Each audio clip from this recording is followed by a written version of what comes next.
Fala galera, hoje vamos continuar falando sobre autismo e com a nossa colega... Estou de volta, tava com saudade já de gravar vídeo pro canal. Viu? Hoje com a nossa amiga e colaboradora Laís Figueiredo, psicóloga, enfim. Hoje nós vamos continuar falando sobre o autismo, como eu disse, e ela vai falar sobre como a psicologia pode auxiliar no desenvolvimento dessas crianças, certo? Se liga aí, é hora de pensar, hein?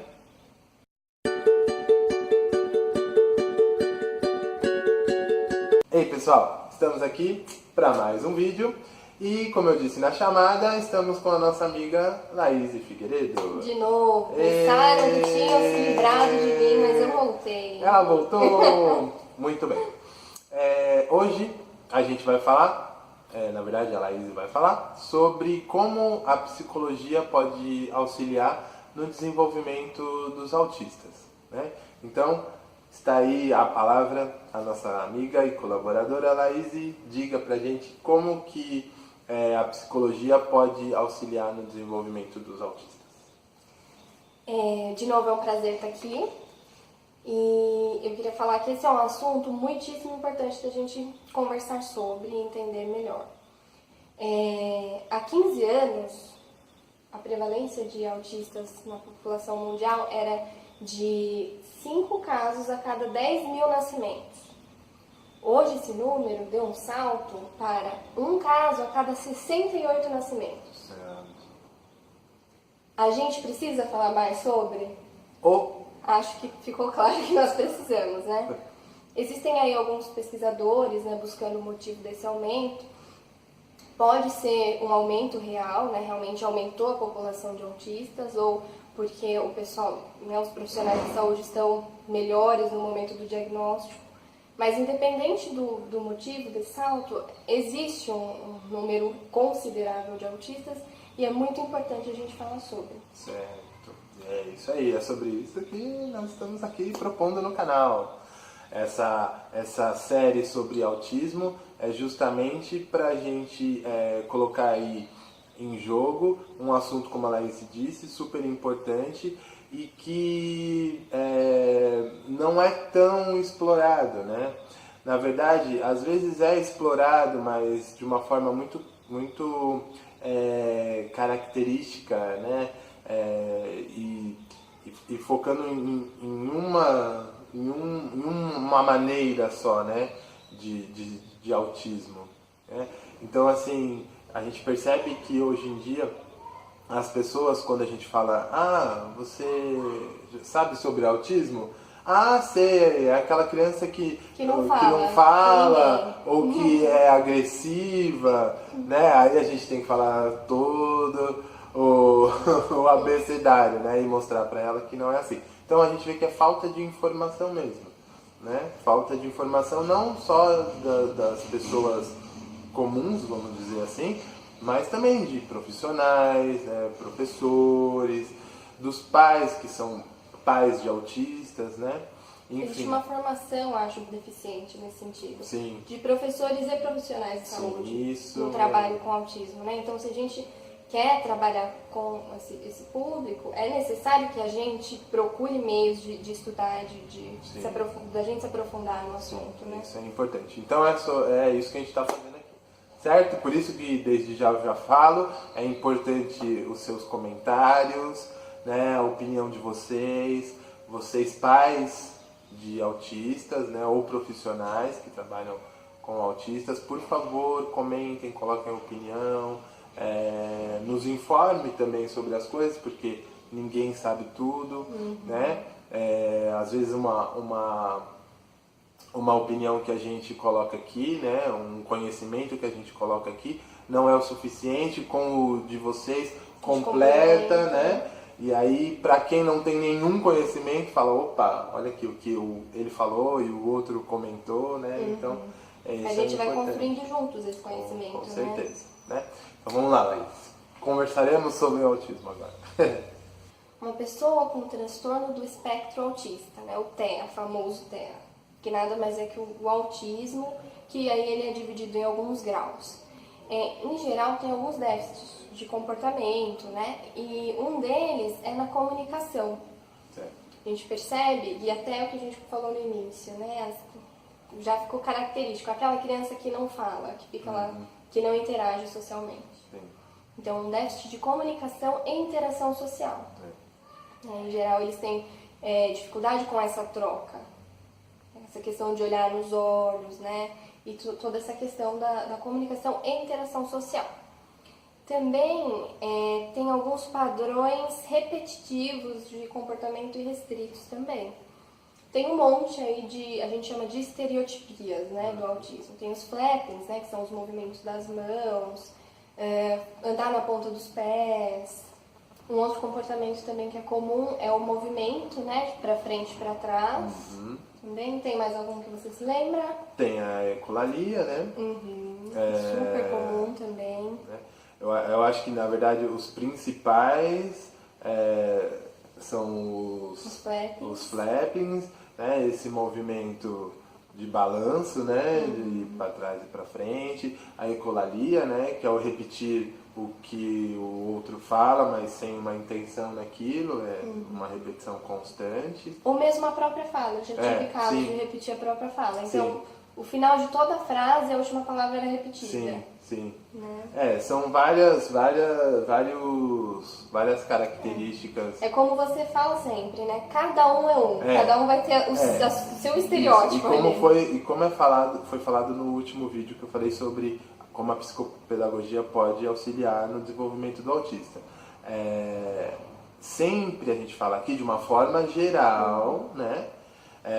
Porque não dá pra gente pontuar um a um, porque, como a gente já disse, e eu já venho dizendo desde o início desses episódios, cada autista é um autista, né? Então, essa ecolalia, ela é presente em muitos autistas, praticamente em todos. Esse movimento dos flaps, eles são presentes em todos os autistas? Não são em todos, às vezes não são. Não é um movimento com a mão, mas é um outro tipo de movimento. O andar em círculos, né? O andar nas pontas dos pés. Tem muitos autistas, a maioria, sim, anda nas pontas dos pés. Outros não andam nas pontas dos pés, mas fazem outras coisas. Como qualquer outro transtorno, né?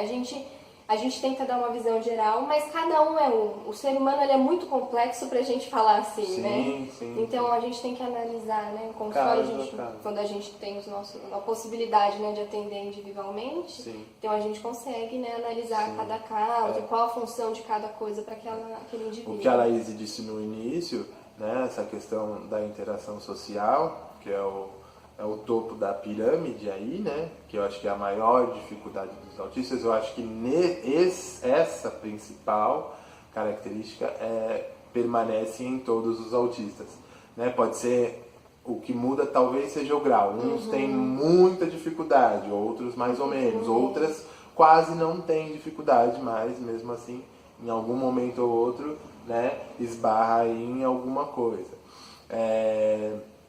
A outra questão, né, que são as três principais, né, que fazem parte dessa triade, que a gente já vem falando aí no canal, né, a interação social, a questão da comunicação, né, verbal e não verbal, e de comportamento, né, que é isso que a gente está falando, essas estereotipias, né, que são comportamentais, né, de repetição, enfim, é isso aí.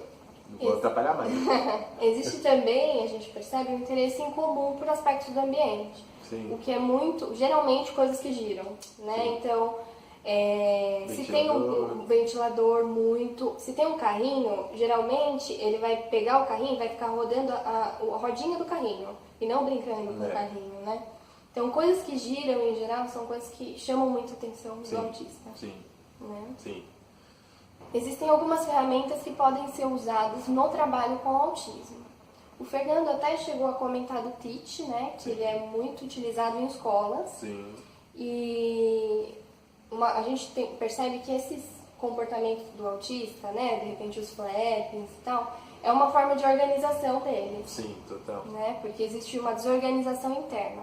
E a base desse Teach é a organização do ambiente, a organização do externo para que o interno se organize. Sim. Então, é tipo de fora para dentro. Exatamente. O Fernando já falou, então vou passar rápido nessa parte, né? Então tem lá a rotina do dia, tudo muito concreto para eles, para que seja tudo muito organizado e que não cause ansiedade. Porque essa ansiedade, essa desorganização que leva aos flappings e a esses comportamentos estereotipados. Então, basicamente a organização do ambiente de uma forma própria para o autista, né? Então, sem muitos estímulos, né? Para que ele não se sinta perdido no meio de um monte de coisas, porque senão volta para a desorganização. Sim. E tudo muito concreto, bem elaborado, bem organizado, para que ele entenda que aquela rotina vai ser o que ele vai fazer no dia que não gera uma ansiedade. Sim. São coisas que ele já conhece. Certo. Falar um pouquinho também sobre o PECS. O que é o PECS?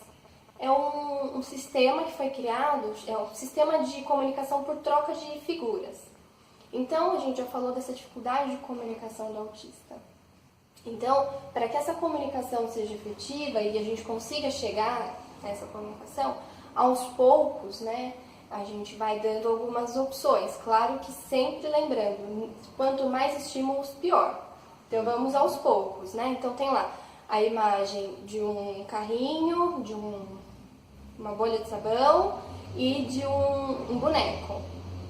Então, de repente, a criança toca uma dessas imagens e ela percebe que quando ela escolhe uma imagem, ela recebe aquilo.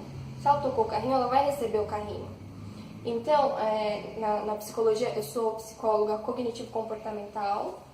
Então, na psicologia comportamental, a gente acredita, né, em estímulo, resposta e consequência. Então, se essa criança percebe que frente ao estímulo, imagens, se ela escolhe, ela tem uma consequência legal, que é se eu escolher o carrinho, eu vou ganhar o carrinho, ela começa a entender a importância da comunicação. Então, quer dizer que a comunicação, se eu consigo me comunicar, eu ganho coisas. Então, vai ser muito, a gente chama de reforçador, né? Vai ser muito prazeroso para ela comunicar-se, porque ela vai ter uma consequência reforçadora e boa. Isso vai, claro que aumentando alguns graus, né? Chega um momento que ela não tem só que pôr a mão, ela tem que pegar essa figura e levar a um adulto. E esse adulto é quem vai dar a ela esse carrinho.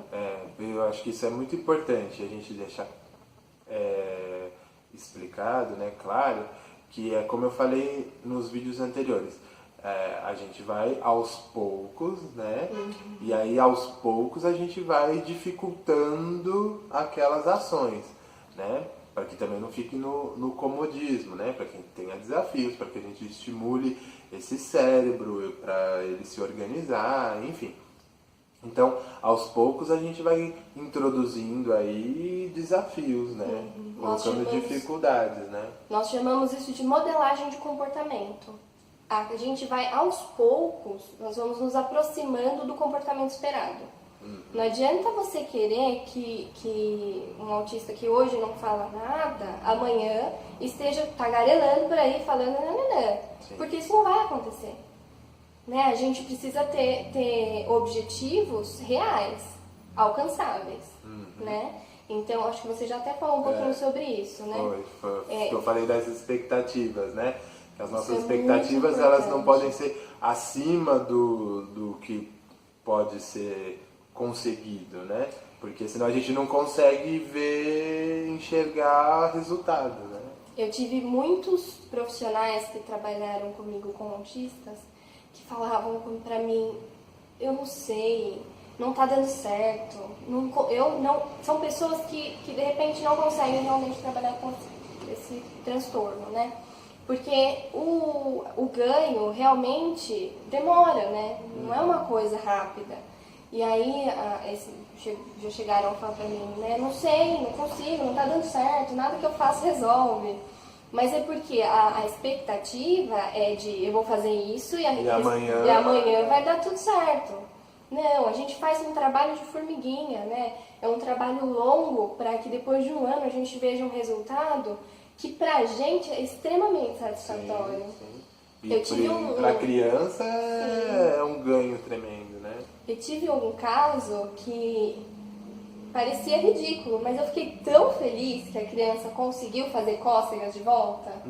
Sabe, o que é fazer cócegas de volta? Para muita gente não é nada, mas para uma mãe que vê que o filho nunca consegue ter essa troca, e pra gente que tá ali todos os dias, nossa, é um ganho imenso, né? A gente se sente muito feliz. É o que eu falei, são nas pequenas coisas que a gente começa a observar o desenvolvimento. Sim. Essas pequenas coisas depois, elas vão crescendo e tomando um corpo também, né? Só que é paciência, né? Devagarzinho, com a expectativa um pouco mais baixa para a gente conseguir enxergar o resultado.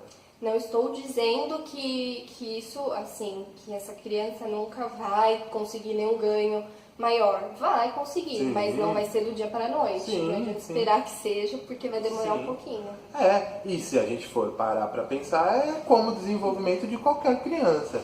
Você aí que está assistindo o vídeo, quando estava na fase de alfabetização na escola, não chegou na escola e no dia seguinte já estava aprendendo, já sabia ler e escrever.